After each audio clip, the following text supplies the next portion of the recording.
My collection is about to time to up the stakes. Struggle or strangle.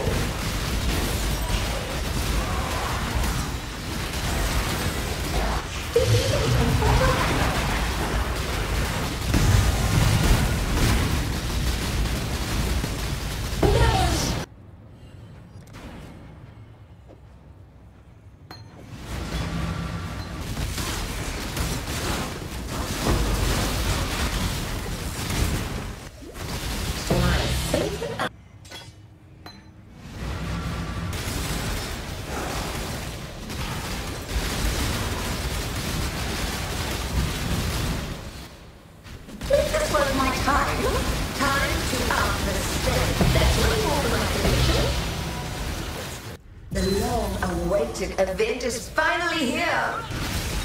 The void protects its children.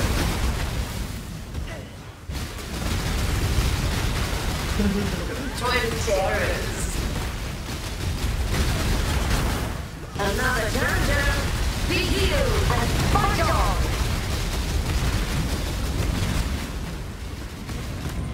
The void protects its children. Such wonderfully delightful desperation. Hello, welcome Exiles to what I am probably going to end up having to make a full guide on because it's incredible. Spellblade, Cast on Crit, Energy Blade, Inquisitor. A lot of words, but basically it's just Spellblade, Inquisitor using Cast on Crit as our casting method for the spell we're using. The idea is get a lot of Energy Shield, get a bunch of Flat Lightning from Energy Blade, and then use Inquisitor's Battle Mage node in combination with the Spellblade support to have a lot of flat lightning damage added to whatever spell we want. Our scaling's all generic, percent spell damage, percent LE damage, and then this flat damage. So you can use basically whatever skill you want to use. That's why I showcased an Eye of Winter, a Shock Nova, and a Purifying Flame, just to drive home that point. Doesn't matter what skill you use, you can play what you like. Some skills are better for clear, some are better for single target, some are better for specifically doing like Sanctum, maybe some are better for specifically some other content, like I did Valark when I did Legion, so I did self-cast a Valark, and that would clear most of all the trash mobs. There'd be a few rares left over I'd clean up when I was running some Legion, because I needed to try to farm myself a Brutal Restraint. When it comes to the budget of this character, the setup of this character, we're on a 5-link, and the main price items to get this version of the build setup is essentially 2 pieces, Wrathpith and Brutal Restraint. On a league start, these items are 1 to 3 divines, depending on when you buy them. That's been pretty consistent for the past, I don't know, 2 years of league starts I've done since they reworked Wrathpith and whatnot. That is something you can kind of expect. Whereas the other uniques, the main uniques to set up for all the other pieces are common, either boss drops or just common uniques in general. And that is Crown of the Inward Eye, Cyclopean Coil, Shaper's Touch, all very common drops from Elder, Shaper, and Cirrus. And then Ivory Tower, Astromentus, and the Stampede Boots, which are pretty common to begin with. Now, Stampede isn't mandatory. If this item ends up being more expensive than I would expect, you can always just do rare boots. Those you don't need per se, but these are just the main key pieces of early gear you'd use. Eventually, when you get good gear crafted, you're going to craft good rare belt, good rare 3-rat talisman, good rare boots, all those sorts of key pieces. You'll start swapping pieces out. The main items that will stay pretty consistent are Crown of the Inward Eye, Ivory Tower, Shapers, and Wrathpith, whereas you'll start getting rares in these other pieces when you get the budget to make better rares. But at a baseline, I would argue this is pretty extremely doable gear, especially fairly early on a league start. The main pieces that you will need to get this version of it set up after that initial version I showcased on my last video is the Brutal Restraint and the Wrathpith. Those are the key pieces that are going to be a little bit more expensive, but still very doable. This character went 7 out of 7 on Ubers with a 5-link, so I'm pretty excited about it. I'm just going to wait to do a full guide for patch notes. There always could be a scenario where patch note comes out and they just destroy some key piece that makes the build function. So I'm going to wait for patch notes just to make sure that doesn't happen, but I'm planning to make a full guide on this for leveling, early gear, mid gear, late gear progression sort of thing, and to give you an idea of what the tree should look like when you're going to that late gear. Because I will say, if you're looking at my tree, you might think, that looks a little bit weird for a Inquisitor. Well, it is. This is a gear setup that is built around the fact split personalities didn't exist in the Shifting Stones League. I couldn't really afford to make good cluster jewels. And just in general, there was a limitation on crafting materials, essences, fractures, all those sorts of things. And so this is a pseudo scuff setup. It's a mid-tier setup Eventually, you will do a much larger respec to a split personality tree that scales this build much higher. But until you get split personalities, until you get those pieces, this is, I think, a good middle ground. It has a lot of the same DNA as the original tree from the first setup, so it's a smaller respec from the initial setup to what we have now. And then when we go for that higher end game stuff with split personality, I will make a tree specifically min-max for that in the guide. But I wanted to get patch notes out before I do something like that. Anyways, very happy with how this build turns out. I think it's fantastic, and it's a strong league starter that there's a good chance I end up running this. The only reason I wouldn't end up running this build is if there's something else that ends up exciting me more and seems more fun to play, but I am fully planning to make a guide on this setup. Now, one of the other cool things I forgot to mention in the last video, which I think is very neat, when you think cast a crit, there are multiple problems that are kind of annoying to deal with. One of those problems is your hit rate. You need to get a very specific hit rate to maximize for cast on crit. And I just want to showcase this just because it's a weird coincidence that just happened to work out perfectly, which is, if you know cast on crit, you'll know the 0% CDR breakpoint is 6.06 attacks per second. Now you might think normally you have to finagle around with increased attack speed and trying to min-max to make it exactly that number, but weirdly enough, our character with just the 5% attack speed here and the 10% attack speed here, we hit that exact breakpoint. Just a weird coincidence where you don't really have to think about it. You just, if you copy the tree and you don't get attack speed on other pieces of gear, you literally just hit the first breakpoint. Now, obviously, when you're min-maxing the build, you want to start getting to 14% CDR and 52% CDR and then match those attack speed breakpoints, but that's something you do as you're min-maxing, but the initial setup, you actually hit the breakpoint right out of the gate. The other interesting thing for this character is, as far as crit is concerned, since we're an Inquisitor, we scale that crit generically. The attack and spell crit, that works out great. And then if you're going to scale int on a character like this, you get a lot of accuracy from just Shaper's Touch and precision. Eventually, when you min-max this build further, you can even drop precision because you're going to have so much accuracy from Shaper's Touch that that problem is solved on cast on crit. That leaves only one final problem that cast on crit normally presents, which is mana.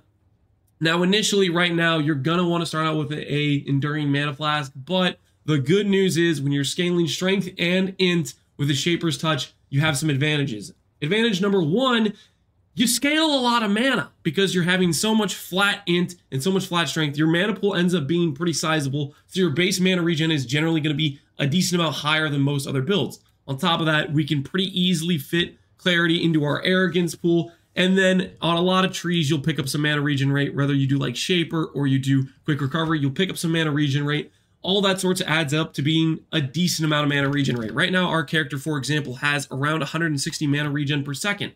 If we were to add in an inspiration support, we would instantly be able to use our skill cleanly without a mana flask. Right now, we're about 40 mana regen short, roughly, give or take, depending on the spell we're using, of being able to completely just not have this mana flask.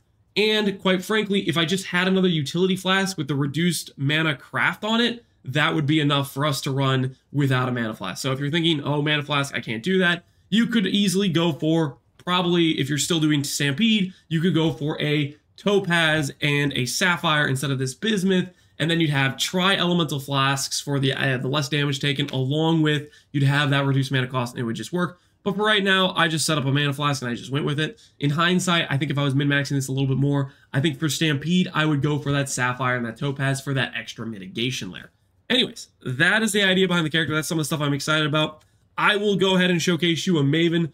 Full disclosure, this is the second time I'm recording this video because I had my mic turned off. I did an Uber Shaper with a Maven witness, and while I was trying to explain mechanics and stuff, I got killed a couple times, but I did succeed. And I only died like 3 times. That being said, this character went 7 out of 7 on Ubers. I'm very happy for a 5-link build. I think it's fantastic. Let's go ahead and get into this Uber Maven showcase.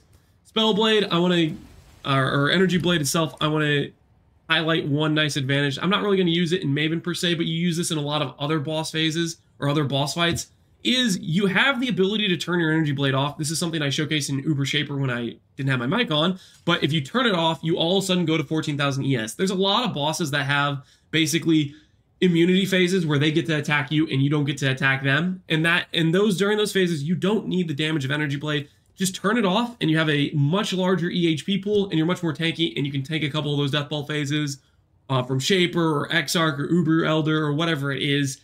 that is a good way to use Energy Blade, where you don't always have the 50% less ES downside. Sometimes you can use it without that downside because there are phases where you just turn it off. For example, if I was doing Sanctum with Lycia and she did that red lightning phase, I would turn off my Energy Blade for that phase because I can't attack her. Might as well have the extra ES to be a little bit tankier. All right, let's get into this Uber Maven. I'm going to try not to brick it too much, but granted, when I'm trying to explain what I'm doing, I'm going to make misplays. Uber Maven is not an easy boss. I'd say, for me, it's maybe my third hardest Uber. I'd say Exarch and Cirrus I have a little bit more trouble with, but Uber Maven is no joke, generally speaking. Typically, we just want to go around. I'm actually going to put these on the side. Normally, I would put the degen ground in the middle, but I've decided when doing an Uber Maven that, quite frankly, we don't have very good AoE, and when I did this Uber Maven on stream, I ended up putting too much degen ground in the middle where I couldn't get close enough without standing in the degen to do this. Oh geez, I got erased by something. There's a good chance it was either a fizz damage hit because it looks like a fizz damage enemy, or it could be chaos damage. Lithomancer, I believe, is a primordial blocks boss. He has actually a really dangerous attack, and I was kind of underestimating him. I wasn't giving him credit for what he could do because I didn't. Normally the bosses they spawn, sometimes they're dangerous, sometimes they're not. You just roll the dice and see if they kill you. It's what I normally do, but I should have played it a little bit safer. Anyways, what I was saying is, when I did this on stream, I actually had to swap to Spectral Throw because I had put too much degen ground boss around the boss, and our Cyclone, we don't really have AoE scaling. That's one of the disadvantages of this character, is our AoE scaling is bad. This is a good bossing, good damage, but it's kind of weak on clear speed because of this sort of AoE issue in terms of how quickly we are able to hit the enemy. Anyways, that's why I'm placing the degen ground on the outside, is because I think it'll allow me to be closer to the boss, like would be a safe situation. Now, don't think the primordial boss is up anymore, so I think we're fine. These other guys aren't as dangerous as him. Essentially, like, he has like some channeling explosion attack, and I think he hit us with that. And I think it's high fizz. If it's chaos damage, that would make sense too. I don't think it's chaos damage. I think it's just high fizz. Right now, the one weakness on our character gear-wise is we just have low chaos res. We have negative 52 chaos res. The only chaos res we have is from. I'm gonna put this right here. The only chaos res we have is from Purity of Flesh, the notable. And I'm gonna turn off my Energy Blade here. Oh, I dodged it, but Stand still.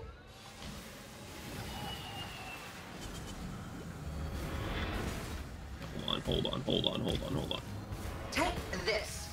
Typically much easier to Stand still. I can't see that. Oh, okay, we're fine. Resistance will be punished. I would say for when she does that, Contorts. I don't know what I'm saying, but point is, I like to turn off Energy Blade in the more dangerous attacks, and so that was my theory there. I'm gonna pay attention a little bit better. Okay, Kitava spawned. That guy has a fizz hit. The skeleton is, I think we're probably fine. The bosses are a little bit dangerous, but they're not as dangerous as the primordial blocks guy. There's a Kitava explosion. I probably should dodge that. That would be dangerous. Oh, that's, yeah. Anyways, I would turn off my Energy Blade during when she does Cascade of Pain. That would be a smart thing for me to do, which I did not do because I wasn't really paying attention. Hopefully I get back in quick enough where we don't miss out on the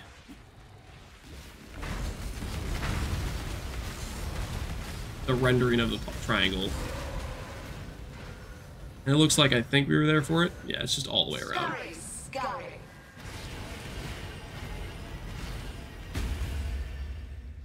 Oh, I forgot to put on my Prez Flask. A cascade of pain.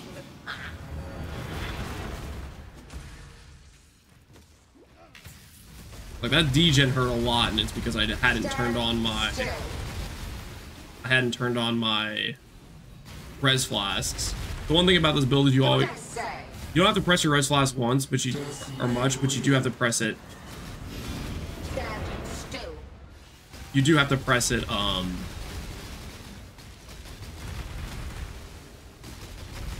at the start of each time you enter a zone. And then the reuse will keep going. And you get permanent uptime through Brutal Restraint. Brutal Restraint with 2 empty flasks, you can sustain res flasks with just charge recovery or reduced charges used the rolls you go for.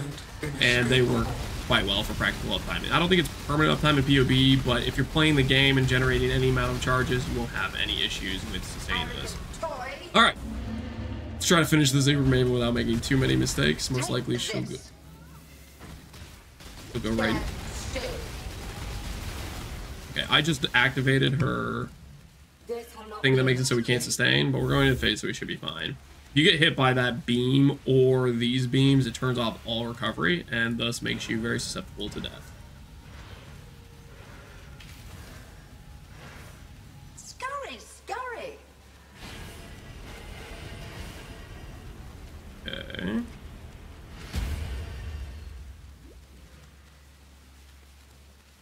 Stand still.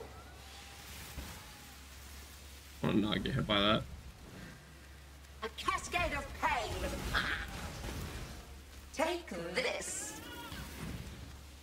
Stand still.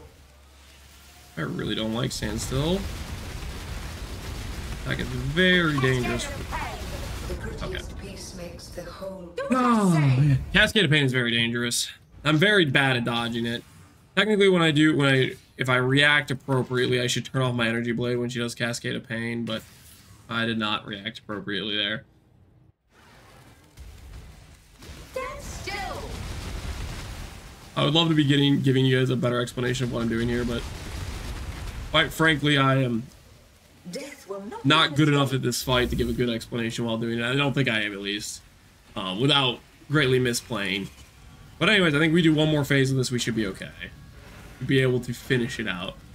Regardless of what you think this performance is for an Uber Maven, I am personally very, very happy with it for a 5-link and the gear we have here.